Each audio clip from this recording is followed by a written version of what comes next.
I'm going to try to describe to you the protocol I'm using to combat my cancer. It's a diet called the ketogenic diet. It's low glycemic, low sugar, low carbs, high fat, high protein. I'm supposed to be eating 50% of my calories in fat, about 30% in protein, and the rest is vitamins, minerals, and fiber, and the small amount of sugar and carbs that are unavoidable. Try to get as little as possible, though. It's also a restricted calorie. You can't just eat as much as you want. I'm only eating 1,500 calories a day. You're also supposed to do intermittent and periodic fasting. Intermittent is when you go most of the day without eating and then you eat your meals. Some people have a 6-hour window or a 4-hour window. Me, I eat one meal a day, so it's like a 1-hour window, 30-minute window. I'm basically going hungry all day. I'm fasting 23 hours a day, basically, every day. And then eating a 1,500 calorie meal. It's a big meal.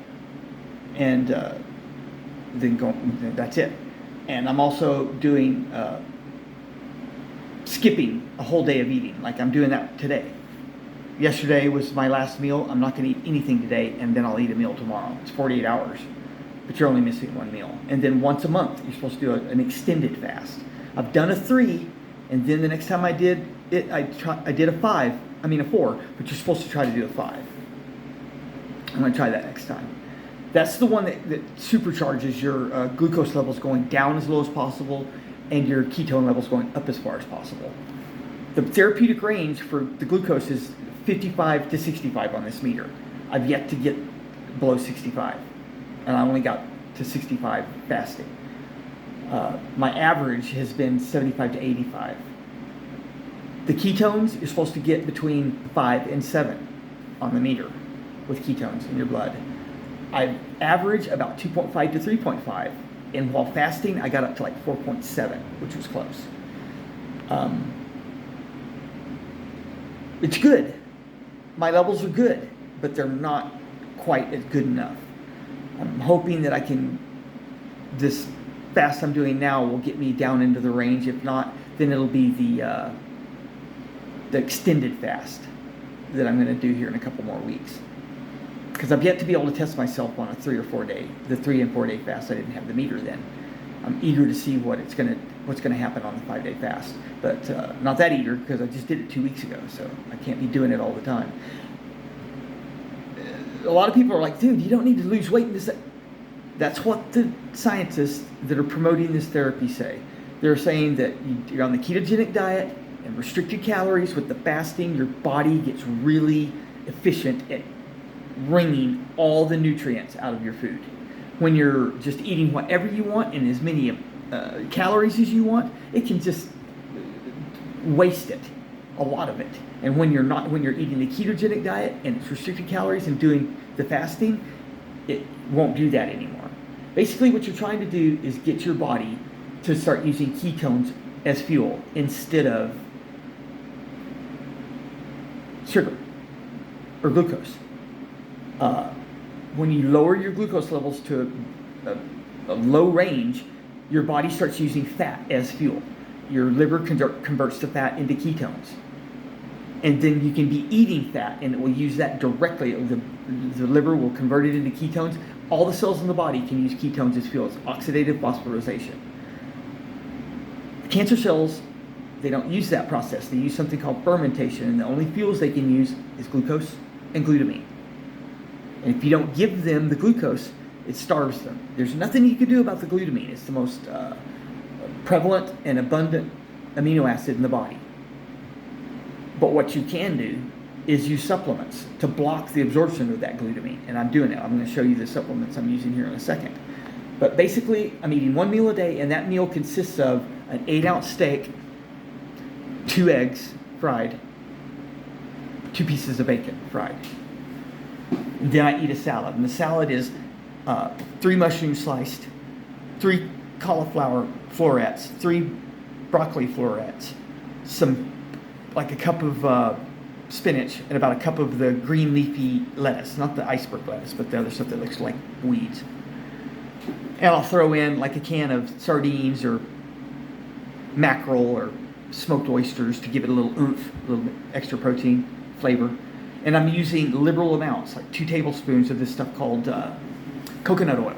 It looks like white butter, kind of, or lard, but it's made out of coconut, and it's high fat, healthy fat. And that's what I need. I'll just mix it, I'll stir it into the salad, and it just melts onto the salad. And you can't taste it, you can't smell it, but you can feel how rich it is in your body. So, whoa. So that's the one meal I'm eating every day. Might mix it up a little bit. I'll throw in some celery sticks with a little bit of almond butter, very little, because it's got a little bit too much carbs, but a couple of tablespoons. I found the best practice is to follow the recommended servings on the products I'm using, the food products, and not overdo it. Salad dressing, I'm using blue cheese dressing because it's got low sugar, and I'm using 2 tablespoons like it says on the jar. Yeah, seems to be working. My ketone and glucose levels are really good for somebody who's healthy. I'm not quite getting into the therapeutic range, but it's supposed to take time too.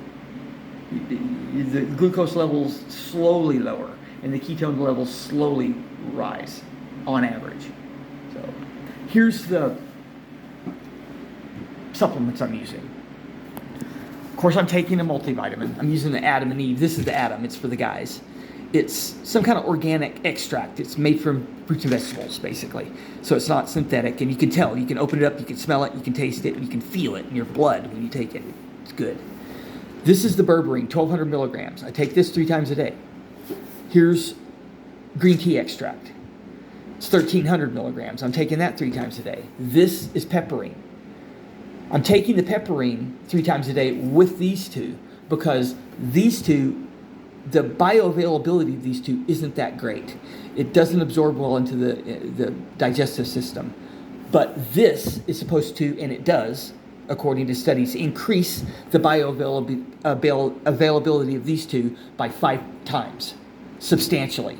And it gets more of it in your bloodstream to do what it's supposed to do, block the absorption of glutamine by the cancer cells and help starve them. And of course, I'm taking some turmeric. It's an anti-inflammatory. And tumors are inflamed. It's inflammation in tumors. All of these are anti-carcinogens. They're anti-carcinogenic.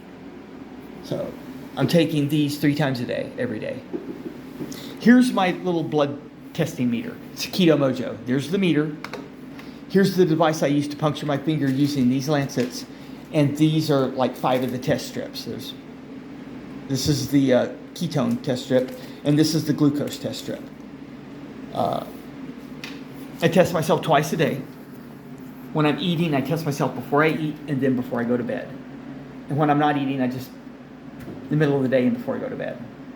Like I said, I've yet to get into the therapeutic range. I've gotten close, but not quite there. Another thing you're supposed to be doing is exercise. I'm getting up at the crack of dawn every day and I'm doing a mile every day right now around, it's a nice little park with a pond, a lake, a small lake or a big pond or whatever. It's ducks and geese, quacking at you. And it's real nice. And I'm doing a mile a day right now. I'm going to try to increase it to 3 miles, and then that'll be about it. And I'm lifting weights. There's a barbell out in the backyard that I'm doing a little routine, and there's some dumbbells I'm doing a little routine on. And I'm getting stronger.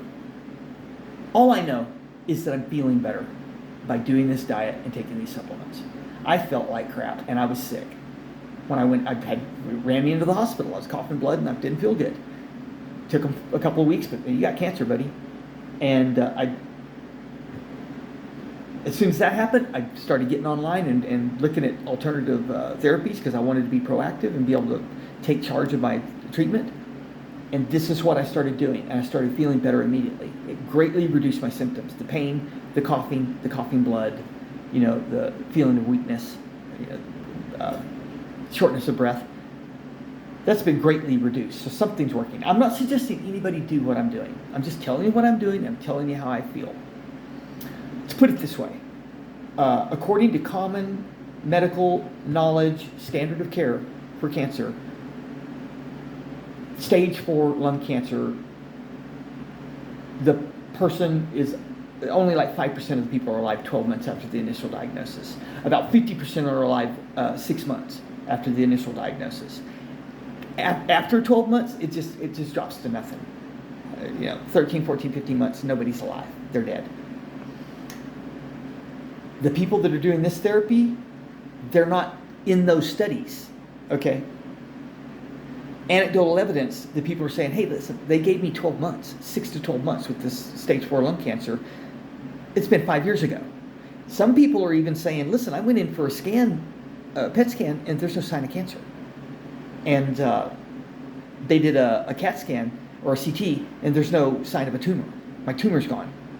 And there's no avid cells in the body eating up the radioactive glucose they inject into you to see if there's cancer.